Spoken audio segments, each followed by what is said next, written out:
तो नेक्स्ट है स्वतंत्रवादियों के स्वतंत्रता संबंधी विचार, यानी लिबर्टेरियन जो थिंकर है, नियो लिबरल्स हैं या नियो राइट थिंकर हैं, उन स्वतंत्रता के बारे में क्या सोचते हैं देखते हैं। तो ये बेसिकली जो क्लासिकल थिंकर का व्यू है उसी को ये आगे बढ़ाने का काम करते हैं। मिनिमल स्टेट की बात करते हैं, लेस इंटरफेयर ऑफ स्टेट की बात करते हैं, नाइट वॉचमैन स्टेट की बात करते हैं। तो जो एफ.ए. हैक हैं ये अर्थशास्त्र के क्षेत्र में नोबेल पुरस्कार विजेता हैं 1974 में। इनकी बुक का क्या नाम है, रोड टू सर्वडम, ये 1944 में आती है। Road to serfdom, law legislation and liberty 1973 में आती है, और द कॉन्स्टिट्यूशन ऑफ लिबर्टी 1960 में आती है। हैक का स्वतंत्रता का तात्पर्य विकल्पों की उपलब्धि है। हमारे पास विकल्प कितने ज़्यादा है, वही बात है कि हमारे पास जो भी है, हमारे पास वोडाफोन भी है, हमारे पास भी है, आइडिया भी है, बहुत सारे विकल्प हैं हमारे पास। इसी प्रकार तो जबकि पहले क्या होता था, केवल बीएसएनएल रहता था, अपनी मनमानी करता था। विकल्पों की उपस्थिति हमारे पास होनी चाहिए। विकास के जितने ज़्यादा विकल्प उतनी ज़्यादा स्वतंत्रता होगी। विकल्पों को बंद कर दिया जाए तो उसी को गुलामी का मार्ग यानी रोड टू सर्वडम कहते हैं। अगर विकल्प भी बंद कर दिए जाए तो यही है गुलामी, और क्या है गुलामी। हैक 4 प्रकार की स्वतंत्रता मानते हैं। पहला है राजनीतिक स्वतंत्रता यानी पॉलिटिकल लिबर्टी। इसका मतलब क्या है कि आप जो पॉलिटिकल स्फीयर है वहाँ पर पार्टिसिपेशन कर सकें, आपको वोट देने का अधिकार है। आंतरिक स्वतंत्रता, तो आप आंतरिक रूप से भी स्वतंत्र हैं, आपको आपके ऊपर कोई दबाव नहीं। फिर शक्ति रूपी स्वतंत्रता, आपको शक्ति प्राप्त होता है। फिर व्यक्तिगत स्वतंत्रता यानी व्यक्तिगत स्वतंत्रता ज़्यादा आवश्यक है, यानी इंडिविजुअल लिबर्टी भी इम्पोर्टेंट है कि हम क्या पसंद करते हैं, किसके साथ रहना चाहते हैं, हमारी जो पसंद है क्या है ना, हम कौन सा खाना चाहते हैं, ये भी हमारी व्यक्तिगत स्वतंत्रता के अंतर्गत आता है। फिर व्यक्तिगत स्वतंत्रता इंडिविजुअल फ्रीडम, मनुष्य को स्वतंत्रता तब प्राप्त होती है जब वह किसी दूसरे की अनगढ़ इच्छा के द्वारा विवश या बाध्य ना हो। तो हमें क्या पहनना है, हमें किससे शादी करनी है, हमें किसके साथ रहना है, ये कोई दूसरा न बताए हमको स्वयं ये अगर निर्धारित करने की स्वतंत्रता है तब तो हम व्यक्तिगत स्वतंत्र है, नहीं तो नहीं।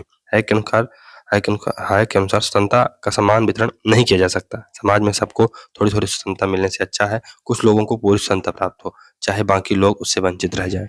मीठी रोटी के टुकड़े की बजाय किसी को पूरी रोटी दे दी जाए, ताकि किसी का पेट तो भर जाए। तो ज़रूरी नहीं है कि आप थोड़ी-थोड़ी स्वतंत्रता समाज में सबको बाँट दें, बल्कि किसी एक व्यक्ति को पूर्ण स्वतंत्रता दे दीजिए। तो यही बात है। हैक के घोर आलोचक क्रिश्चियन बे ने हैक को विशेष वर्ग का विशेष अधिवक्ता कहा है। विशेष वर्ग कौन सा है? पूंजीपति वर्ग का विशेष अधिवक्ता कहा है। क्यों? क्योंकि ये पूंजीवादी जो लोग हैं उनके स्वतंत्रता का समर्थन करते हैं। अतः हैक के दर्शन को रूढ़िवादी समाज दर्शन या चिंतन की बंद प्रणाली कहकर इसकी आलोचना करते हैं। चिंतन की बंद प्रणाली क्यों है? क्योंकि आप जो अन्य लोग हैं उनकी स्वतंत्रता को आप कम कर रहे हो या उनकी स्वतंत्रता को आप नजरअंदाज कर रहे हो, और आप बेसिकली पूंजीवादी जो लोग हैं या कैपिटलिस्ट लोग हैं वहाँ पर ही आप स्वतंत्रता देना चाह रहे हैं। फिर मिल्टन फ्रीडमैन है, उनकी पुस्तक है कैपिटलिज्म एंड फ्रीडम 1962 में आती है। तो स्वतंत्रता केवल पूंजीवादी व्यवस्था की विशेषता है। स्वतंत्रता केवल पूंजीवादी व्यवस्था की विशेषता है क्योंकि यहाँ पर हम फ्री कॉन्ट्रैक्ट कर सकते हैं। मिल्टन फ्रीडमैन स्पेंसर के राजनीतिक आर्थिक दर्शन का अनुसमर्थक है, अर्थात सरकार असहाय, अनाथ व गरीबों के समाज कल्याण का कार्य न करे। प्रतिस्पर्धात्मक पूंजीवाद यानी कॉम्पिटिटिव कैपिटलिज्म से निजी उद्यम का स्वतंत्र विनिमय का उद्देश्य पूरा होता है। यही स्वतंत्रता की आवश्यक शर्त है। स्वतंत्रता का अर्थ है किसी व्यक्ति के साथ रहने वाले उसे किसी बात के लिए विवश ना कर सकें। तो अगर मान लो हमारे पिताजी हमारे साथ रह रहे हैं तो वो हमें किसी बात के लिए विवश ना करें, यही स्वतंत्रता। जाया बर्लिन, उनकी पुस्तक का नाम है टू कॉन्सेप्ट ऑफ लिबर्टी है, 1958 में आती है, और 4 एसे ऑन लिबर्टी 1969 में आती है। तो जो जाया बर्लिन है ये स्वतंत्रता को 2 भागों में बांटती है, नकारात्मक स्वतंत्रता और सकारात्मक स्वतंत्रता। तो बेसिकली ये जो जाया बर्लिन है ये नकारात्मक स्वतंत्रता को ज़्यादा महत्वपूर्ण मानते हैं, यानी प्रतिबंधों के अभाव को ये ज़्यादा महत्वपूर्ण मानते हैं। सकारात्मक स्वतंत्रता को कहते हैं कि सकारात्मक स्वतंत्रता के नाम पर जो स्टेट है जब वेलफेयर का काम करने लगता है, कल्याणकारी राज्य बन जाता है, तो ये हमारे जीवन में हस्तक्षेप करना स्टार्ट कर देता है, और यहीं से टोटलिटेरियनिज्म की स्टार्टिंग हो जाती है कि राज्य ही अब हमारे हर स्फीयर में फिर इंटरफेयर करने लगता है कल्याणकारी राज्य के नाम पर। तो बर्लिन 20वीं शताब्दी में स्वतंत्रता का सबसे बड़ा विचारक है। वर्ष 1958 में जाया बर्लिन ने ऑक्सफोर्ड विश्वविद्यालय में स्वतंत्रता विषय पर व्याख्यान दिया था, जिसमें उसने टू कॉन्सेप्ट ऑफ लिबर्टी पर बात की और नकारात्मक और सकारात्मक स्वतंत्रता में अंतर बताया, जो बाद में एक लेख के रूप में प्रकाशित हुआ। बर्लिन का यह व्याख्यान शीत युद्ध के दोनों खेमों के विचार क्षेत्र में स्वतंत्रता को तलाशने का एक बौद्धिक प्रयास था। बर्लिन ने अपनी पुस्तक टू कॉन्सेप्ट ऑफ लिबर्टी में एक प्रश्न के द्वारा स्वतंत्रता की अवधारणा समझाने का प्रयास किया है। किसी क्षेत्र में कोई व्यक्ति या व्यक्ति समूह अपनी योग्यता के अनुसार बिना किसी बाहरी व्यक्ति के हस्तक्षेप के वह सब कुछ करने या बनने के लिए निर्बाध रूप से स्वतंत्र है जो कुछ वह करना या बनना चाहता है। प्रश्न के उत्तर में बर्लिन नकारात्मक स्वतंत्रता की अवधारणा का प्रयोग करता है। बर्लिन नकारात्मक स्वतंत्रता को अधिक महत्व देता है कि आप किसी क्षेत्र में कोई भी व्यक्ति या व्यक्ति समूह अपनी योग्यता के अनुसार बिना किसी बाहरी दबाव या बिना किसी बाहरी व्यक्ति के हस्तक्षेप से वह सब कुछ करने या बनने के लिए निर्बाध रूप से स्वतंत्र है जो कुछ वह करना या बनना चाहता है। नकारात्मक स्वतंत्रता और सकारात्मक स्वतंत्रता, इसमें देख लेते हैं अंतर। तो नकारात्मक स्वतंत्रता में बाह्य हस्तक्षेप का अभाव होता है और जो सकारात्मक स्वतंत्रता है आंतरिक दशा है। फिर इसमें भयवृत्ति का अभाव होता है, हमें किसी प्रकार से किसी का भय नहीं होता। इसमें आत्मनियंत्रण और आत्म निर्णयता की बात की जाती है। समर्थक हैं John Locke, Herbert Spencer, Milton Friedman, Berlin, Hillel Steiner, Robert Nozick. और ये पराभौतिक विषय की बात करते हैं सकारात्मक स्वतंत्रता वाले, मेटाफिजिकल क्षमता की बात करते हैं या विषय लाते हैं। ये समर्थक कौन कौन से हैं? रूसो हैं, कांट हैं, हेगल हैं, ग्रीन है, रॉल्स हैं और गांधी। नकारात्मक और सकारात्मक स्वतंत्रता संबंधी प्रथम भेद थॉमस हिल ग्रीन ने किया था, पर इसकी वास्तविक व्याख्या बर्लिन ने ही की है। तो पहला जो भेद है सकारात्मक और नकारात्मक स्वतंत्रता का, ये थॉमस हिल ग्रीन ने किया। तो सकारात्मक स्वतंत्रता क्या है? फ्रीडम टू डू समथिंग, यानी कुछ करने की स्वतंत्रता। नकारात्मक स्वतंत्रता क्या है? Freedom from restriction.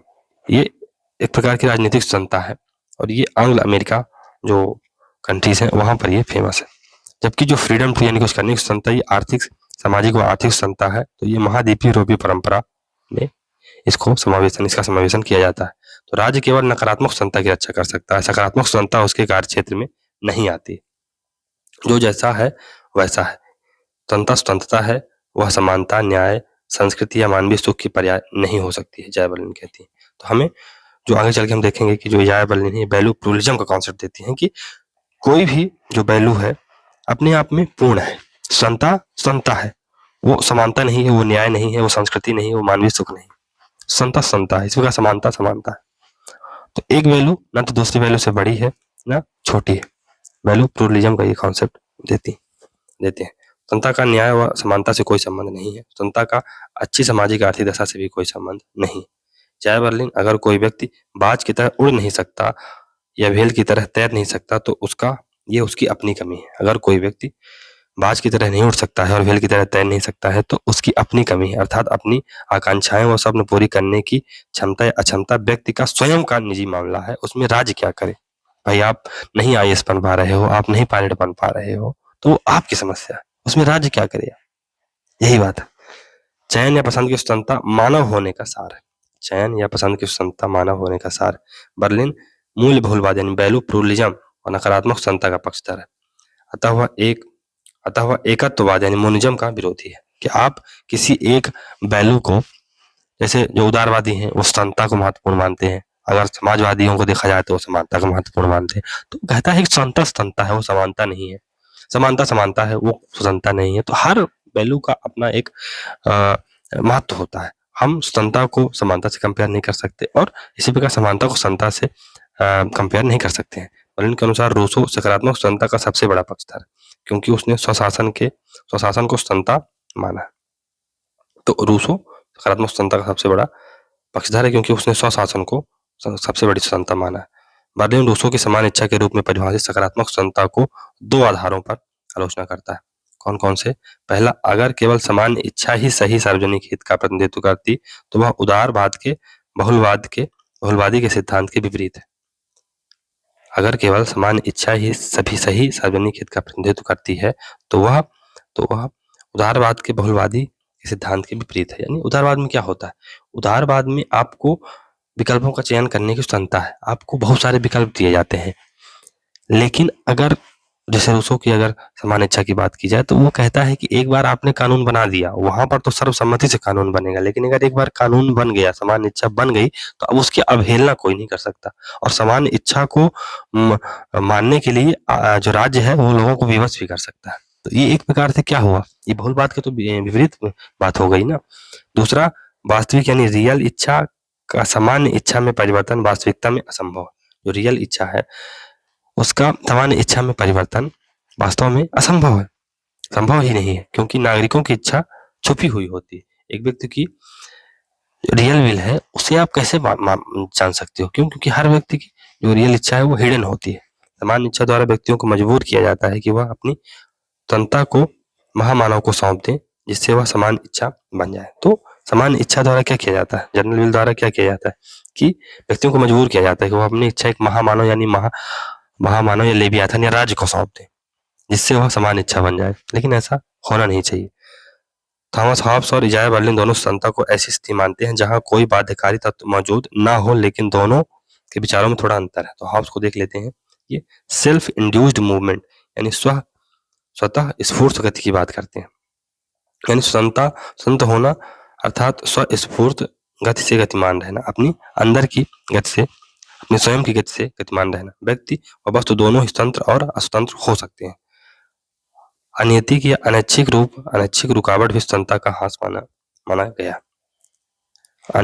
अनैतिक या अनैच्छिक रुकावट भी स्वतंत्रता का ह्रास माना जाता है। इजाया बर्लिन, बाह्य हस्तक्षेप या बाधाओं की अनुपस्थिति बाधाएं व्यक्ति के संज्ञान से निर्मित होनी चाहिए, ना कि बाह्य अवरोध से।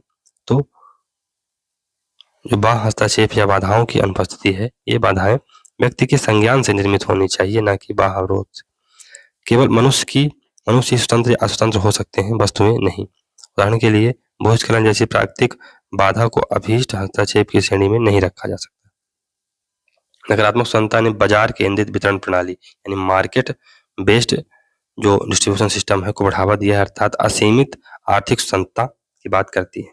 स्वतंत्रता की एक गहरी संकल्पना रॉल्स व मैक्लावेन जैसे विचारकों ने स्वतंत्रता के सकारात्मक एवं नकारात्मक विभाजन को अस्वीकार किया है। उनका मानना है कि स्वतंत्रता अपने आप में एक गहरी संकल्पना है, इसका आप दो तरह से इसका वर्णन नहीं कर सकते हैं। स्वतंत्रता एक अपने आप में एक गहरी संकल्पना है। सीवी मैकफर्सन ने बर्लिन के स्वतंत्रता संबंधी विचार को जड़ और यांत्रिक संकल्पना माना। सीवी मैकफर्सन ने बर्लिन के स्वतंत्रता संबंधी विचार को जड़ व यांत्रिक संकल्पना माना। अब नेक्स्ट है तात्विक या सकारात्मक स्वतंत्रता के समर्थक। सकारात्मक स्वतंत्रता की अवधारणा का मूल तर्क यह है कि कानूनी बाध्यता और नैतिक बाध्यता से हमारी स्वतंत्रता घटने के बजाय बढ़ती है। राज्य के पास लोगों के जीवन को और अधिक समृद्धिपूर्ण बनाने की आशा में हस्तक्षेप का अधिकार हम दे सकते हैं। समर्थक किसके हैं? हॉब्सन है, एजेएस है, एजेएम है, एजेएम मिलने हैं, बी गिब्स हैं, चार्ल्स टेलर हैं और जॉन किस्टमन है। सकारात्मक स्वतंत्रता तो ये सामाजिक आर्थिक सुरक्षा के रूप में इसको देखा जा सकता है। इस शक्तिकरण और क्षमता सर्जन के उपकरण के रूप में सकारात्मक स्वतंत्रता को देखा जा सकता है। एक क्रियात्मक स्वतंत्रता के रूप में इसको देखा जा सकता है कि हम फंक्शनली कितने ज़्यादा स्वतंत्र हैं या नहीं है। जो हम करना चाह रहे हैं क्या हम वो कर पा रहे हैं या नहीं कर पा रहे हैं। हम कुछ सृजनात्मक कर पा रहे हैं, क्रिएटिव कर पा रहे हैं या नहीं कर पा रहे हैं। हमारी जो आर्थिक या सामाजिक सुरक्षा है या हमारी जो आर्थिक सामाजिक स्थिति है, क्या हमें वो कुछ सकारात्मक या ऐसा करने में हमें प्रेरित कर रही है जिससे हम एम्पावर्ड महसूस करें, जिससे हम अपने आप को वो कर सकें जो हम चाहते हैं।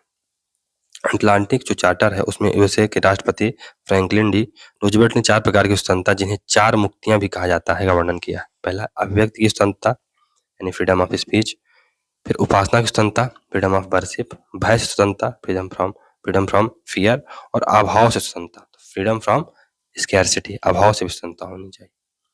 पाकिस्तान के प्रसिद्ध अर्थशास्त्री महबूबुल हक और भारतीय जो अर्थशास्त्री हैं अमर सेन, कल्याणकारी अर्थशास्त्री हैं, ये द्वारा प्रेरित यूएनडीपी की मानव विकास रिपोर्ट का आधार भी सकारात्मक स्वतंत्रता है। तो यूएनडीपी की जो मानव विकास रिपोर्ट है उसका आधार भी क्या है? सकारात्मक स्वतंत्रता है, पॉजिटिव लिबर्टी है। सबसे पहले हम लोग चार्ल्स टेलर के बारे में देखते हैं। तो समुदायवादी विचारक चार्ल्स टेलर ने स्वतंत्रता को 2 भागों में बांटा। पहला है स्वतंत्रता की अवसर अवधारणा यानी opportunity concept of freedom. Opportunity concept of freedom यह नकारात्मक स्वतंत्रता है, यह फ्रीडम फ्रॉम है, यानी हमें अपॉर्चुनिटी कितनी मिल रही है, अपॉर्चुनिटी अवसर की समानता हमें कितनी मिल रही है, अवसर की स्वतंत्रता कितने ज़्यादा हमें अवसर मिल रहे हैं, कितने ज़्यादा हमें विकल्प मिल रहे हैं। ये है फ्रीडम फ्रॉम यानी ये नकारात्मक स्वतंत्रता है। जबकि स्वतंत्रता की प्रयोग अवधारणा, तो एक्सरसाइज कॉन्सेप्ट ऑफ फ्रीडम यानी हम स्वतंत्रता को, हमें तो विकल्प बहुत सारे मिल रहे हैं, हमें अपॉर्चुनिटी तो बहुत मिल रही है, लेकिन क्या हम उन्हें बुलाने में समर्थ हैं या नहीं। तो ये है फ्रीडम टू। टेलर इसी का पक्षधर है, यह सकारात्मक स्वतंत्रता है कि क्या हम उतने सामर्थ्यवान हैं। हमें आरक्षण तो दिया जा रहा है, हमें अवसर तो दिया जा रहा है कि ले लो आप सीट, आरक्षण है और आपको सीटें दी जा रही हैं। तो क्या मैं उतना सामाजिक या आर्थिक रूप से सक्षम हूँ कि मैं उन अवसरों को बुला सकूं। अगर मेरे पास शिक्षा ही नहीं है तो भले आरक्षण रहा है, मुझे क्या फर्क पड़ता है, मैं तो उसका लाभ ही नहीं ले पाऊंगा। तो वही है कि एक्सरसाइज कॉन्सेप्ट और अपॉर्चुनिटी कॉन्सेप्ट, दो कॉन्सेप्ट हो सकते हैं फ्रीडम के। और ये कौन देता है? Charles Taylor. जॉन क्रिस्टमन, इनकी बुक है positive freedom colon past present and future, ये 2021 में आती है, past present and future. John Christman के अनुसार स्वतंत्रता, सकारात्मक स्वतंत्रता इस बात से संबंधित है कि इच्छाएं कैसे जन्म लेती हैं, ना कि इस बात को महत्व देती है कि इच्छाएं क्या है। इच्छाएं कैसे जन्म लेती हैं, इच्छाएं क्या है उससे इसका महत्व नहीं, इच्छाएं कैसे जन्म लेती हैं वो उससे संबंध है किसका? सकारात्मक स्वतंत्रता का। अगर इच्छाएं स्वतंत्रता और विवेक पर आधारित है तो वह स्वतंत्रता है। अगर वे अज्ञान, दबाव या जोड़ तोड़ पर आधारित है तो वह व्यक्ति स्वतंत्र नहीं। इसलिए अगर कोई मुस्लिम महिला अपनी इच्छा से बुर्का पहनती है तो क्रिस्टमैन के अनुसार वह स्वतंत्र है, लेकिन यह अगर वह किसी दबाव में पहनती है तो स्वतंत्र नहीं है। तो इससे फर्क नहीं पड़ता कि स्वतंत्रता क्या है, आप बुर्का पहने या नहीं पहने, फर्क इससे पड़ता है कि इच्छाएं कैसे जन्म ले रही हैं, कि आपकी इच्छा कैसी है। आपकी इच्छा आप स्वतः वॉलंटरी चाह रहे हैं, खुद से ऐसा चाह रहे हैं, या आप किसी के दबाव के कारण ऐसा चाह रहे हैं। जॉन क्रिस्टमैन ने कहा है कि स्वतंत्रता या कि सकारात्मक स्वतंत्रता पर नए सिरे से ध्यान आकर्षित करने का श्रेय क्विंटन स्किनर, चार्ल्स टेलर व फिलिप पिटेट को जाता है। आधुनिक उदारवादियों के स्वतंत्रता संबंधी विचार, तो जो आधुनिक उदारवादी हैं वो सकारात्मक स्वतंत्रता के पक्षधर हैं, पॉजिटिव लिबर्टी के पक्षधर हैं। वो स्वतंत्रता पर युक्त प्रतिबंध भी लगाना आवश्यक मानते हैं, यानी रीजनेबल रिस्ट्रिक्शन भी कि वो समर्थन करते हैं। आधुनिक जो उदारवादी हैं, फिर बाजार पर व संपत्ति पर नियंत्रण आवश्यक है, ऐसा मॉडर्न लिबरल्स मानते हैं। लास्की की पुस्तक का नाम है अ ग्रामर ऑफ पॉलिटिक्स, ये 1925 में आती है, अ ग्रामर ऑफ पॉलिटिक्स। आर्थिक स्वतंत्रता के अभाव में राजनीतिक स्वतंत्रता बेकार है। अगर आर्थिक स्वतंत्रता ही नहीं है आपके पास तो आपका सारा ध्यान कहाँ होगा? पैसा कमाने में होगा। तो आप पॉलिटिकल स्फीयर में कैसे पार्टिसिपेशन कर पाओगे?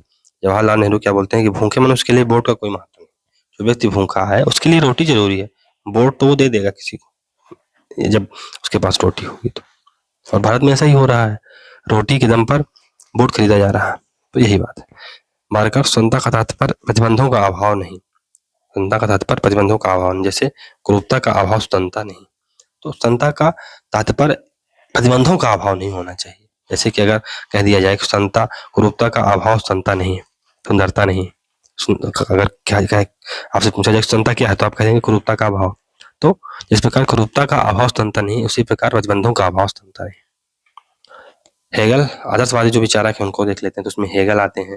हेगल सकारात्मक स्वतंत्रता का पक्षधर है, पॉजिटिव लिबर्टी का पक्षधर है, और स्वतंत्रता को ब्रह्मांडी आत्मा का आज्ञा पालन या जो विवेक द्वारा प्रकट होती है। ब्रह्मांडी आत्मा यानी ईश्वरीय इच्छा का जब हम पालन करते हैं, ईश्वरीय इच्छा यानी राज्य की इच्छा का जब हम पालन करते हैं, वही है स्वतंत्रता। हेगल, राज्य की आज्ञा का पालन करना ही स्वतंत्रता है। जो जेल जा रहा है वह भी स्वतंत्र हो रहा है। क्यों? क्योंकि व्यक्ति को नहीं पता कि मैं क्यों जेल जा रहा हूँ, लेकिन राज्य को पता है कि ये स्वतंत्र होने के लिए इसको जेल भेजा जा रहा है। यहाँ पर इसकी जो सारी निगेटिविटी है दूर हो जाएगी और ये स्वतंत्र हो जाएगा। तो एक व्यक्ति को जेल भी अगर हो जा रहा है तो उसे खुश होना चाहिए कि मैं स्वतंत्र हो रहा हूँ। थॉमस हिल ग्रीन सकारात्मक स्वतंत्रता का समर्थक है। वह हेगल की तरह मानता है कि ब्रह्मांडी आत्मा ब्रह्मांड की नैतिक व्यवस्था को बनाती है। स्वतंत्रता उन कार्यों को करने या उपभोग करने की शक्ति है जो कार्य करने या उपभोग करने योग्य है। स्वतंत्रता ऐसा करने या पाने की सकारात्मक शक्ति है जो करने योग्य या पाने योग्य है। जो हम कुछ करना चाह रहे हैं या पाना चाह रहे हैं, अगर हम वो कर पा रहे हैं तो वो स्वतंत्रता है। मानव चेतना स्वतंत्रता चाहती है। स्वतंत्रता में अधिकार निहित है और अधिकार राज्य की मांग करते हैं। बारकर ऐसा बोलता है, जो मानव चेतना है, जो हमारा जो ह्यूमन कॉन्शियसनेस है, वो क्या चाहता है? स्वतंत्रता चाहता है। स्वतंत्रता के लिए क्या जरूरी है? अधिकार जरूरी है, और अधिकार राज्य की मांग करते हैं। तो अगर हम हमारे संविधान की बात की जाए तो जैसे भारत के व्यक्ति हैं, वो क्या चाहते हैं? स्वतंत्रता चाहते हैं। स्वतंत्रता के लिए क्या बना? स्वतंत्रता के लिए कॉन्स्टिट्यूशन बना, वहाँ पर फ्रीडम, फंडामेंटल राइट्स का कॉन्सेप्ट दिया गया। फंडामेंटल राइट का कॉन्सेप्ट पर अपने आप में आवश्यक नहीं था या अपने आप में पूर्ण नहीं था। क्यों? क्योंकि अगर राइट टू रेमेडी नहीं है हमारे पास, आर्टिकल 32 का कॉन्सेप्ट नहीं है, तो हम किसके पास जाएंगे? अपना अगर हम हमारी कोई क्षमता को छीन लेता है तो हम किसके पास जाएंगे? तो यही है कि आप राज्य के पास जाइए। तो अधिकार क्या मांग करते हैं? कोई राज्य हो जो पार्शियलिटी ना करे और इम्पार्शियलिटी या इम्पार्शियल तरीके से हमको न्याय दे सके। सकारात्मक स्वतंत्रता को स्पष्ट करते हुए टी.एच. ग्रीन 3 प्रकार की स्वतंत्रता को बताता है। पहला है औपचारिक स्वतंत्रता, दूसरा है न्यायपरक और तीसरा है वास्तविक स्वतंत्रता। तो औपचारिक स्वतंत्रता क्या है? नैतिक मामलों में इच्छा की स्वतंत्रता। नैतिक मामलों में इच्छा की स्वतंत्रता, यह है औपचारिक स्वतंत्रता। न्यायपरक, औपचारिक स्वतंत्रता को समाज द्वारा मान्यता, उदाहरण के लिए 19वीं शताब्दी में इंग्लैंड। फिर वास्तविक स्वतंत्रता क्या है? सामान्य रूप में जन सहभागिता द्वारा आत्मज्ञान की प्राप्ति। रूसो ने अपने लेख डिस्कोर्स ऑन इनइक्वालिटी 1755 में स्वतंत्रता की क्षति कैसे होती है विषय पर विचार व्यक्त किए हैं। उनकी एक और बुक है सोशल कॉन्ट्रैक्ट, ये 1761 में आती है। में प्राकृतिक स्वतंत्रता त्याग कर नागरिक स्वतंत्रता की प्राप्ति के लिए सामाजिक समझौता करते हैं। इस पुस्तक के प्रथम अध्याय में रूसो ने कहा है कि स्वतंत्रता का त्याग मनुष्य होने के दावे का त्याग। अगर हमने स्वतंत्रता को त्याग कर दिया माने हमने अपने मनुष्य होने के दावे का त्याग कर दिया। यानी स्वतंत्रता कितनी इंपॉर्टेंट है। आगे रूसो लिखता है कि मनुष्य स्वतंत्र पैदा हुआ है लेकिन वह हर जगह चेन में जकड़ा हुआ होता है। वन इज वन भी बट एवरीवेयर इन चेन। फिर रूसो समान इच्छा की आज्ञाकारिता के रूप में स्वतंत्रता को मानता है। अगर हम जनरल बिल को फॉलो कर रहे हैं तो वही स्वतंत्रता है। जनरल बिल पैदा कैसे होती है? जनरल बिल बेसिकली हमने स्वयं जो कानूनों का निर्माण किया वही तो जनरल बिल है, और अगर हम उसी का पालन कर रहे हैं तो हम स्वतंत्र हैं। पैराडॉक्स ऑफ फ्रीडम, तो रूसो की स्वतंत्रता की संकल्पना को विरोधी भाषी संकल्पना कहा जाता है। जो व्यक्ति समान इच्छा का पालन नहीं करेगा उस व्यक्ति को स्वतंत्र होने के लिए बाध्य किया जाएगा। तो ये थोड़ा सा पैराडॉक्स दिखाई देता है। एक तरफ तो आप कह रहे हैं कि समान इच्छा होनी चाहिए जहां पर लोग स्वयं अपने कानूनों का पालन करेंगे, लोग स्वतंत्र होंगे। फिर आप कहते हैं जो व्यक्ति अगर नहीं फॉलो करेगा तो उसको मजबूर किया जाएगा। तो फिर ये पैराडॉक्स ना हो गया, एक तरफ तो आप स्वतंत्रता दे भी रहे हो, एक तरफ मजबूर भी कर रहे हो। आज्ञाकारिता के रूप में स्वतंत्रता, तो फ्रीडम एंड ओबीडियंस, रूसो और हेगल ये दोनों सकारात्मक स्वतंत्रता के पक्षधर हैं। कांट की बुक का क्या नाम है? Critique of pure reason. Critique of pure reason ये 1781 में बुक आती है, क्रिटिक ऑफ प्योर रीजन। इसमें नैतिक स्वतंत्रता पर बल दिया गया है, सकारात्मक स्वतंत्रता का ये समर्थक है। इसमें संकल्प की स्वतंत्रता की बात की गई। नैतिकता का आधार विकल्प या संकल्प होना चाहिए। नैतिकता का आधार संकल्प या विकल्प होना चाहिए। संकल्प की स्वतंत्रता की बात करता है कौन? कांट। मतलब अगर कोई स्त्री प्रोस्टिट्यूट है तो क्या वो नैतिक रूप से स्वतंत्र है? नहीं। क्यों? क्योंकि कोई भी स्त्री अपनी मर्जी से तो प्रोस्टिट्यूट बनना नहीं चाहेगी। अब चूंकि उसके पास आर्थिक और सामाजिक जो परिस्थिति है उसकी वो अलाउ नहीं करती कि वो अच्छे तरीके से या ऑनरफुल तरीके से पैसा कमा सके, तो उसे जो अच्छा लगता है वही करता है। तो वो इस प्रकार संकल्प की स्वतंत्रता उसके पास नहीं है, उसके पास जो नैतिक स्वतंत्रता नहीं है, मोरल फ्रीडम नहीं है। तो एक व्यक्ति जो बहुत दिनों से भूखा है अगर वो चोरी करता है तो क्या उसकी चोरी गलत हम ठहरा सकते हैं? क्यों? क्योंकि उसके पास स्वतंत्रता नहीं है। एक भूखा व्यक्ति चोरी करता है तो आप उसको गलत कह सकते हैं, लेकिन एक जो खाया पिया व्यक्ति अगर चोरी करता है तो उसको आप गलत कह सकते हैं। लेकिन अगर एक भूखा व्यक्ति चोरी करता है तो आपको थोड़ा सोचना पड़ेगा, क्योंकि उसके पास नैतिक स्वतंत्रता नहीं थी, उसके पास चैन की स्वतंत्रता नहीं थी, उसके पास विकल्प नहीं थे। तो एक भूखा व्यक्ति रोटी चुराता है तो यह अनैतिकता नहीं है, क्योंकि उसके पास और कोई विकल्प नहीं था। हाँ, पेट भरा हुआ व्यक्ति अगर ऐसा करता है तो अनैतिक कृत्य हो सकता है। मूल समझौता, ओरिजिनल कॉन्ट्रैक्ट, समझौते के माध्यम से जंगली या विधिहीन स्वतंत्रता को त्याग कर परिपूर्ण या उत्तम स्वतंत्रता, परफेक्ट फ्रीडम हेतु कॉमनवेल्थ की स्थापना की जाती। कम्युनिस्ट है समतावादी विचारक यानी इगैलिटेरियन थिंकर। इसमें सबसे पहले जॉन रॉल्स आता है। स्वतंत्रता की इकहारी संकल्पना देता है। मतलब जॉन रॉल्स का मानना है कि कोई नकारात्मक या सकारात्मक स्वतंत्रता जैसा कोई कॉन्सेप्ट नहीं होता है, स्वतंत्रता इकहरी होती है। रॉल्स का समतावादी प्रस्ताव, अगर सभी समान हो किंतु अत्यधिक निर्धन हो, यह कोई आदर्श स्थिति नहीं है। सभी को आप समान कर दिए लेकिन कुछ लोग ऐसे हैं जो बहुत ज्यादा निर्धन है, तो ये समान स्थिति नहीं, ये आदर्श स्थिति नहीं। इसलिए ऐसी असमानताओं को सबके लिए लाभकारी हो, खासकर समाज के सर्वाधिक वंचित लोगों के लिए आपत्तिजनक नहीं होना चाहिए। इसलिए ऐसी असमानताएं जो सबके लिए लाभकारी हो, खासकर समाज के सर्वाधिक वंचित वर्ग के लिए आपत्तिजनक नहीं होनी चाहिए। तो ऐसी असमानताएं, फॉर एग्जाम्पल आपने विभेद का सिद्धांत दिया, यहाँ पर आप डिस्क्रिमिनेशन कर रहे हो दूसरे लोगों के साथ, किसके लिए, किसी के फेवर में, फॉर एग्जाम्पल ST/SC को जो या OBC को जो आरक्षण दिया जाता है, तो ये एक प्रकार से क्या हुआ, किसी खास या वंचित जो वर्ग है उसके लिए आप असमानताएं पैदा कर रहे हो किसी अन्य व्यक्ति के साथ। तो ये जायज है, क्यों, क्योंकि उससे जो हाशियाग्रस्त लोग हैं उनका लाभ हो रहा है। यह सिद्धांत असमान वितरण की अनुमति देता है, बशर्ते कि ऐसी असमानताएं वंचित वर्ग के लिए अधिकतम रूप से लाभकारी हो। रॉल्स अपनी इस व्याख्या को लोकतांत्रिक समानता की संज्ञा देता है। इसे सकारात्मक स्वतंत्रता का अवतार माना गया है। रॉल्स ने नकारात्मक स्वतंत्रता को प्राकृतिक स्वतंत्रता की अवस्था की संज्ञा दी है। रॉल्स ने नकारात्मक स्वतंत्रता की आलोचना करते हुए कहा है कि इसके परिणाम सर्वथा अनुचित होंगे और न ही इस व्यवस्था में न्याय की उम्मीद की जा सकती है। अमर्त्य सेन की 2 पुस्तकें हैं महत्वपूर्ण, development as freedom, development as freedom 1999 में आती है, डेवलपमेंट एज फ्रीडम, और आइडेंटिटी एंड वायलेंस 2006 में आती है, आइडेंटिटी एंड वायलेंस। तो अमर्त्य सेन के अनुसार स्वतंत्रता का तात्पर्य है व्यक्ति की क्षमताओं का विकास, development of capabilities of an individual. व्यक्ति को मछली देने के बजाय मछली का शिकार करना सिखाया जाना चाहिए। तो आप एक व्यक्ति को अगर मछली दे दोगे तो आप उसकी तत्कालिक भूख को तो समाप्त कर सकते हो, लेकिन उसकी जो रोज रोज की भूख है उसको समाप्त करने के लिए आपको उस व्यक्ति को मछली पकड़ना सिखाना होगा। इसी प्रकार जो अमर्त्य सेन है वो कहता है कि लोगों की आप कैपेसिटी बिल्डिंग कीजिए। जैसे मनरेगा में क्या हो रहा है, मनरेगा में लोगों को रोजगार तो दे दिया गया है लेकिन उनकी कैपेसिटी बिल्डिंग नहीं होती, ये गलत है। अगर आप लोगों को स्किलफुल बना देंगे तो over a period of time अपनी जो स्किल है उसका उपयोग करके स्वयं अपना पेट भर लेंगे, तो राज्य को फिर बहुत ज्यादा मेहनत नहीं करनी पड़ेगी। तो विकास के लिए स्वतंत्रता, स्वतंत्रता के लिए विकास। तो अगर विकास करना है तो हमें स्वतंत्रता चाहिए, और अगर स्वतंत्रता है तो तभी हम विकास कर सकते हैं। मानवीय क्षमताओं यानी कैपेबिलिटी के विकास के लिए अमर्त्य सेन 5 स्वतंत्रताओं को सहायक मानता है। कौन कौन सी? राजनीतिक स्वतंत्रता, फिर सामाजिक स्वतंत्रता, फिर आर्थिक स्वतंत्रता, पारदर्शिता की गारंटी और शरण सुरक्षा।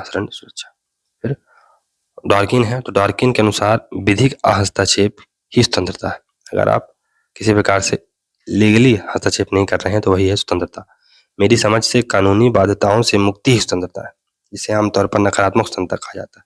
तो कानूनी बाध्यताओं से मुक्ति ये नकारात्मक स्वतंत्रता के अंतर्गत आती है, तो यही है डॉर्किन। डॉर्किन के अनुसार स्वतंत्रता एक स्वतंत्र विचार न होकर असमानता का ही एक आयाम, स्वतंत्रता एक स्वतंत्र विचार न होकर समानता का ही एक आयाम है। स्वतंत्रता और तात्विक समानता के बीच प्रतिरोध नहीं, अंतर संबंध है। स्वतंत्रता और तात्विक समानता के बीच प्रतिरोध नहीं बल्कि अंतर संबंध है। समानता के एक आयाम के रूप में स्वतंत्रता को परिभाषित करता है डॉर्किन, यानी कि स्वतंत्रता है और समानता है वो आपस में डाइकोटोमस नहीं है, आपस में विरोधी नहीं है, दोनों समान है। जब स्वतंत्रता होगी तब समानता होगी, समानता होगी स्वतंत्रता होगी। हम CB मैकफर्सन को देखते हैं, तो उनकी जो पुस्तक का नाम है the real world of democracy, और दूसरी पुस्तक है 1965 डेमोक्रेटिक थ्योरी एसे इन रिट्रीवल। तो ये जो the real world of democracy है ये 1965 में आती है, और डेमोक्रेटिक थ्योरी एसे इन रिट्रीवल ये 1973 में बुक आती है। CB मैकफर्सन ने रचनात्मक स्वतंत्रता यानी क्रिएटिव फ्रीडम का कॉन्सेप्ट दिया। क्रिएटिव फ्रीडम, रचनात्मक स्वतंत्रता यानी कि हम कुछ क्रिएटिव कर सकें, कुछ इनोवेटिव कर सकें, तो ऐसी स्वतंत्रता की बात करता है कौन? मैकफर्सन। मनुष्य की विकासात्मक शक्ति का विस्तार ही उसकी सृजनात्मक क्षमता की कुंजी। अगर हम अपने आप को हमारा जो डेवलपमेंट है वो सर्वोच्च स्तर पर पहुंच जाए, वही है सृजनात्मक क्षमता। मैकफर्सन ने शक्ति के 2 प्रकार बताए हैं। पहला दोहन शक्ति यह स्वार्थ पर आधारित होती है। दोहन शक्ति यानी एक्सट्रैक्टिव पावर इसे कहते हैं, ये स्वार्थ पर आधारित होती है, पूंजी समाज में बाद में पाई जाती है। तो जो पूंजीवादी समाज है वहां पर पूंजीवादी समाज है वहां पर जो एक्सट्रैक्टिव पावर होती है वो 100% होती है। और डेवलपमेंटल पावर कितनी होती है? डेवलपमेंटल पावर 0%, या एक्सट्रैक्टिव पावर 99 to 100% होती है, और डेवलपमेंटल पावर केवल 0 से 1% होती है। और दूसरी है विकासात्मक स्वतंत्रता। तो यह परार्थ या संयोग पर आधारित है, यह सृजनात्मक क्षमता को बढ़ावा देती है, क्रिएटिव फ्रीडम को ये बढ़ावा देती है। जगदीश भगवती, तो ये समतावादी भारतीय विचारक अर्थशास्त्री हैं।